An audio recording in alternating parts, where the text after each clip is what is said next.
The camera opens on a woman's trembling hand holding a champagne glass at an elegant charity gala. Her knuckles are white. Thunder rumbles outside the floor-to-ceiling windows. Elena Martinez, 28, stunning in a red dress, stares across the ballroom at Nathan Cole, 34, a devastatingly handsome billionaire in a tailored tuxedo. He's laughing with investors, completely unaware he's being watched. Elena whispers to herself, barely audible, "Forgive me for what I'm about to do." She downs the champagne in one gulp, sets down the glass, and walks toward him with deliberate steps. Her face shows pure determination mixed with fear. A man's voice from behind her, cold, threatening. 30 days, Miss Martinez. Don't forget. She doesn't turn around. She just keeps walking toward Nathan, her fate sealed. The screen cuts to black. Elena Martinez wakes up in her small Queens apartment to the sound of her alarm. She's a pediatric nurse, working double shifts at Mount Sinai Hospital. The apartment is modest but clean, evidence of someone trying hard to make ends meet. She makes coffee in a chipped mug and checks her phone. 3 missed calls from her younger sister, Sophie, 23. Elena smiles and calls back. "Sophie, how's Colombia treating you?" But Sophie's voice is wrong. Shaking. Crying. "Elena, I did something terrible." Elena's smile vanishes. "What happened?" Sophie breaks down. 6 months ago, she fell in with the wrong crowd. Started going to underground poker games in Manhattan. At first, she won. Then she started losing. Badly. She borrowed money from a loan shark, a man named Vincent Russo, to pay off her debts. $200,000. She gambled that away too. Now Vincent wants his money back. With interest. And he's given Sophie 30 days, or the debt will be paid in other ways. Sophie is terrified. She's hiding at a friend's apartment, too scared to go home. Elena's world collapses. She has $43,000 in savings, money scraped together over years, meant for a down payment on a real home someday. It's nowhere near enough. "I'll fix this," Elena tells her sister, though she has no idea how. After hanging up, Elena researches Vincent Russo. He's connected to organized crime, but careful, nothing sticks. The kind of man who destroys lives quietly.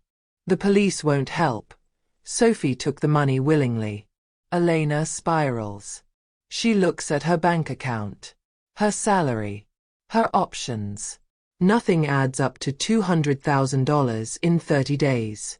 Then she sees a news article on her laptop. Bachelor billionaire Nathan Cole donates $5 million to Children's Hospital. The photo shows Nathan at a charity event, smiling that perfect smile. The article mentions he's been single since his divorce 2 years ago. Worth $3.2 billion from his tech company, Colestream.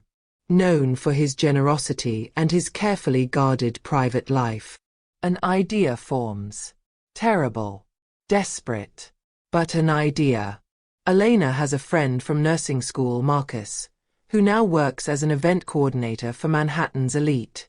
She calls him. "I need a favor. Can you get me into Nathan Cole's world?" Marcus is suspicious.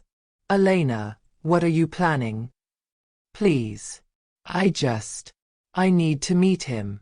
Just once." Marcus reluctantly agrees. There's a charity gala in 3 days, the Autumn Hope Foundation fundraiser. Nathan will be there. Marcus can get her on the list as his +1, but she'll need to look the part. Elena spends money she doesn't have on a red designer dress from a consignment shop. She watches interviews with Nathan, studies his interests. Classical music, Italian cuisine, modern architecture, early morning runs in Central Park. She learns he lost his mother to cancer when he was 16, hence his hospital donations. His ex-wife left him for another man, claiming he was married to his work. Elena practices her smile in the mirror. Practices lying. practices becoming someone else. The night before the gala, she calls Sophie. Stay hidden. Don't contact anyone. I'm going to fix this. How? Sophie asks. Elena doesn't answer. The Autumn Hope Foundation Gala is everything Elena imagined.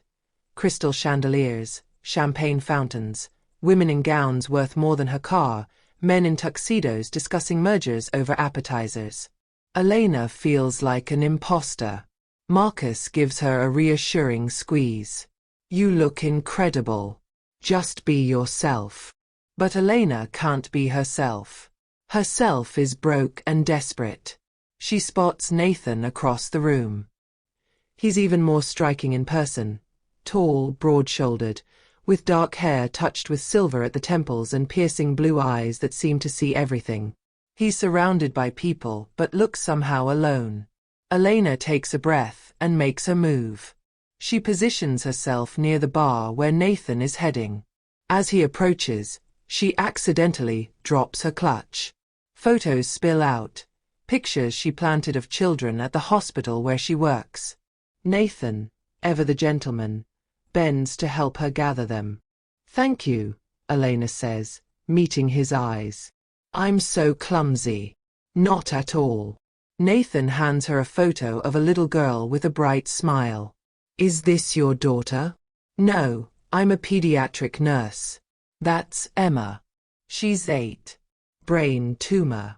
Elena doesn't have to fake the emotion in her voice. Emma is real. So is her illness. Nathan's expression shifts, genuine interest replacing polite small talk. How is she doing? Fighting. Like all of them do. There's a moment of connection. Real and unexpected. I'm Nathan. He extends his hand. Elena. She takes it, feeling a jolt she wasn't prepared for. They talk. About the children. About the hospital where Elena works. Coincidentally, the same one Nathan's mother died in years ago. About the failures of the healthcare system and the difference private funding can make. Nathan is intelligent, thoughtful, and surprisingly warm. Elena finds herself forgetting why she's here. Almost. When Nathan's assistant interrupts to pull him away for a speech, he turns back to Elena. Would you like to have dinner? Tomorrow night. Elena's heart races. It's working. I'd like that. Nathan smiles, a genuine, devastating smile. 7 o'clock. I'll send a car. As he walks away, Elena exhales. Marcus appears at her elbow. Holy shit. You did it. But Elena feels sick. Nathan isn't what she expected. He isn't the cold, arrogant billionaire from the tabloids. He's kind. The voice comes from behind her. Vincent's messenger, a thin man in a dark suit. 27 days left. Miss Martinez. I hope you're making progress. Elena turns, her blood cold. I am. Good. Mr. Russo would hate for anything to happen to pretty little Sophie. The man disappears into the crowd, leaving Elena shaking. The dinner date begins Elena's carefully orchestrated plan. Nathan sends a car, a Mercedes with a professional driver. They go to an intimate Italian restaurant that Nathan has closed to the public for the evening. Just the two of them, soft music, candlelight. Elena wears a borrowed dress and plays her part. Interested but not desperate, intelligent but not intimidating, beautiful but not vain. But something goes wrong. She actually enjoys herself. Nathan is nothing like she imagined. He talks about his mother, how her death drove him to build his company so he could fund medical research. How his ex-wife said he cared more about strangers than about her, and maybe she was right. How lonely it is to be surrounded by people who want something from you. I'm sorry, Nathan says with a self-deprecating laugh. I don't usually unload on first dates. It's okay, Elena says softly. And she means it. Nathan asks about her. Elena lies smoothly. She grew up in Connecticut, not the Bronx. Her parents died in an accident, they're alive and divorced. She became a nurse because of a childhood illness. She became a nurse because the scholarships were good. But when she talks about the children at the hospital, it's all true. The joy of watching them recover. The heartbreak of the ones who don't. Nathan listens like every word matters. At the end of the night, Nathan walks her to the car. "Can I see you again?" "Yes," Elena whispers. They begin dating. Dinners, gallery openings, a weekend in the Hamptons. Nathan introduces Elena to his world, and she fits surprisingly well. She's educated enough to converse with his colleagues, charming enough to win over his skeptical friends. But more importantly, they connect. Nathan takes her to a private piano recital. He remembers she mentioned loving Chopin. Elena brings him coffee at his office when he's working late. She notices he looks exhausted. They walk through Central Park at dawn, talking about everything and nothing. Elena finds herself waiting for his texts, smiling at his terrible jokes, feeling genuinely happy for the first time in years. 3 weeks in, Nathan kisses her. They're on his penthouse terrace, the city lights spread below them like fallen stars. It's gentle, tentative, perfect. Elena kisses him back and feels her heart breaking. Because she's falling in love with him. Really, truly falling. And he's falling for her too. She can see it in the way he looks at her, touches her hand across the table, says her name like it's something precious. But it's all built on lies. The reminders come regularly. Vincent's men follow her. Leave notes in her mailbox. 18 days left. 2 weeks left. 10 days remaining.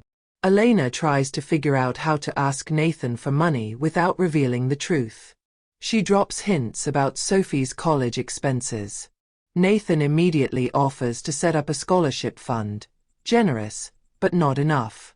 She mentions a friend who's struggling. Nathan donates to a charity. Still not enough. She realizes she needs access to his accounts. His trust. His everything. Marcus warns her. "Elena, you're in too deep. You have feelings for him." "I don't," Elena lies. "Then what's your endgame here? How do you get the money?" Elena doesn't have an answer. With 7 days remaining, Elena makes her move. Nathan has been called away to San Francisco for an emergency board meeting. He'll be gone for 3 days. He gives Elena a key to his penthouse. "Stay here while I'm gone. I don't like thinking of you in that small apartment." He doesn't say it meanly, but Elena flinches anyway. Her apartment is small. Because she's not who he thinks she is. Alone in Nathan's penthouse, Elena searches. She's looking for account information, passwords, anything she can use to transfer money without him noticing immediately. Just long enough to pay off Vincent and then what? Disappear. Go to prison. She hasn't thought that far ahead. She finds Nathan's study. His laptop is password protected, but she knows his passwords. She's paid attention. His mother's name, his birth year. She's inside. Bank accounts, investment portfolios, enough money to pay off Vincent 100 times over. Elena sits at his desk, hands shaking, cursor hovering over the transfer button. $200,000. Nathan wouldn't even notice. It's a rounding error to him. She could save Sophie. End this nightmare. Walk away. But she'd be a thief. And she'd lose Nathan. Elena starts to cry. Real, ugly sobs. Because she can't do it. She can't steal from him. Not because she's afraid of getting caught, but because she loves him. When did this happen? How did she let this happen? Her phone rings. Vincent. Tomorrow, his voice is ice. Noon. The money, or I take your sister. Please, I just need more time. No more time. Noon tomorrow. The account number will be texted to you.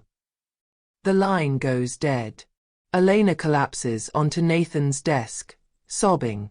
She's out of options. Out of time.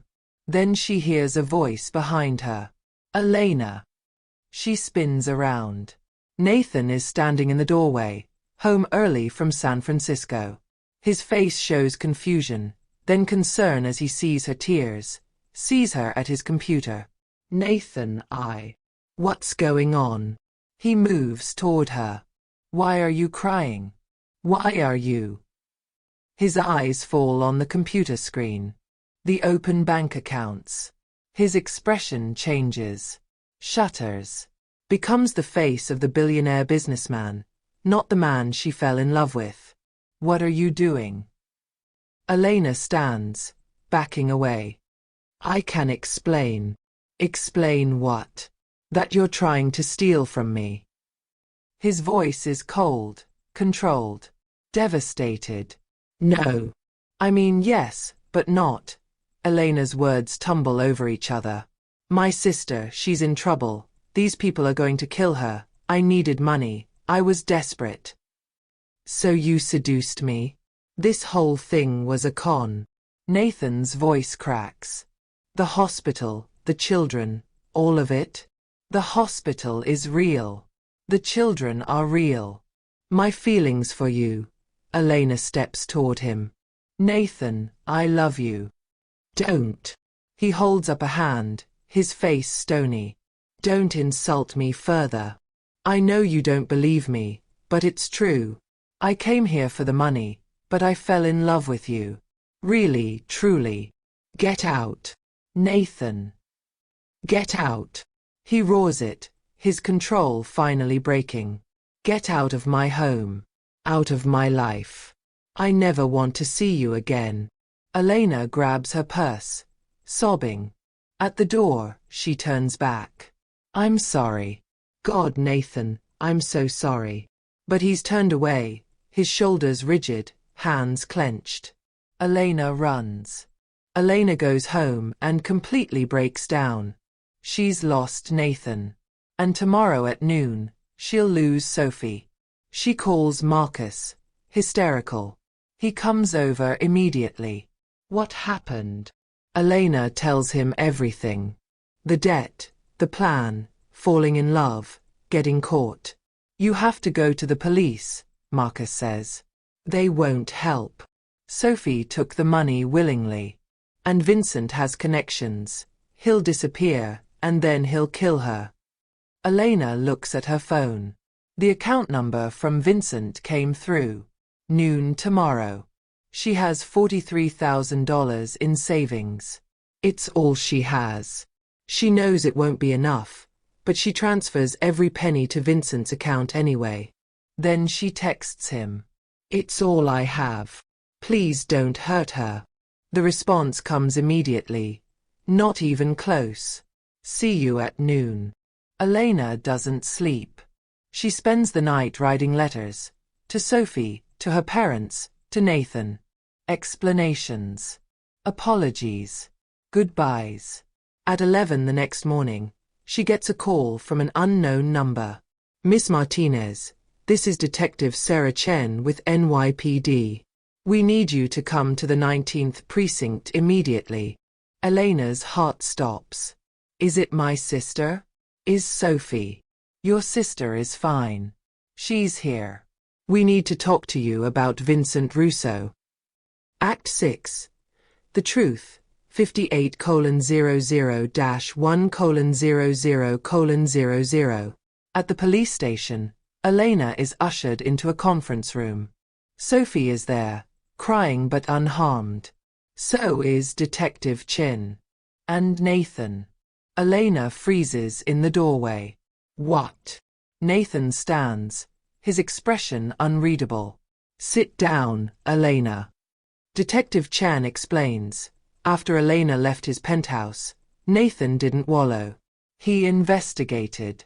Using his considerable resources, he dug into Elena's life within hours. Found Sophie.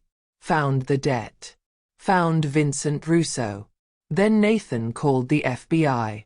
Turns out, they'd been building a case against Russo for months but couldn't get close enough. Nathan offered to help. He wired marked money to Russo's account, the money Elena stole from him, plus the full amount to pay off the debt. When Russo's men came to collect Sophie at noon, federal agents were waiting. Vincent Russo and his entire operation were arrested an hour ago. Elena stares at Nathan, tears streaming down her face. You saved her. After what I did, you saved her. Nathan's jaw tightens. I didn't do it for you. Nathan. Elena reaches for him, but he steps back. Don't. You lied to me. Used me. Everything between us was a lie. No. Elena shakes her head desperately. The lies were in the beginning. But everything after, the way I feel about you, that's real. How am I supposed to believe that? How do I know any of it was real? Elena stands, moving closer. Nathan doesn't back away this time. You know, she says softly. Because you investigated me. You know I didn't take your money. Even when I had the chance, even when my sister's life depended on it, I couldn't steal from you. Because I love you. Nathan's composure finally cracks. His eyes show pain, confusion, hope. You broke my heart, Elena. I know. And I'll spend the rest of my life making it up to you, if you'll let me. They stand there, inches apart, the weight of everything between them. Finally, Nathan speaks, his voice rough. No more lies. Ever. No more lies, Elena whispers. And you're going to do community service. A lot of it. Attempted theft is still attempted theft. I will. Anything. Nathan closes the distance between them, cupping her face in his hands. I'm still angry with you. I know. But I love you too, damn it. Even though you drove me crazy. Elena laughs through her tears. I'm sorry. I'm so sorry. Nathan kisses her. It's different from their first kiss, not perfect or gentle, but desperate and real and full of forgiveness. When they break apart, Sophie is crying happy tears, and Detective Chen is politely looking away. 6 months later, Elena and Nathan walk hand in hand through the newly renovated pediatric wing at Mount Sinai Hospital. There's a plaque on the wall, the Martinez Cole Foundation for Children's Healthcare. Elena now works part-time at the hospital and part-time running the foundation. Nathan's idea. Sophie, cleared of all charges since she testified against Russo, is back at Columbia, with Nathan paying her tuition. They stop in front of Emma's room, the little girl from Elena's photograph. She's in remission, laughing with her parents. Ready to go home? Nathan asks Elena. Always, she smiles. As they leave the hospital, Elena squeezes Nathan's hand. Thank you. For everything. For saving Sophie. For forgiving me. For loving me even after. Nathan stops, pulling her close. You conquered my heart, Elena Martinez. Even when you were trying to conquer my wallet. Elena laughs. That's not romantic. No, Nathan grins. But it's honest. And that's what we do now. Honest. Honest, Elena agrees, rising on her toes to kiss him. They walk into the New York sunset together, not perfect, not without scars, but real and honest and in love.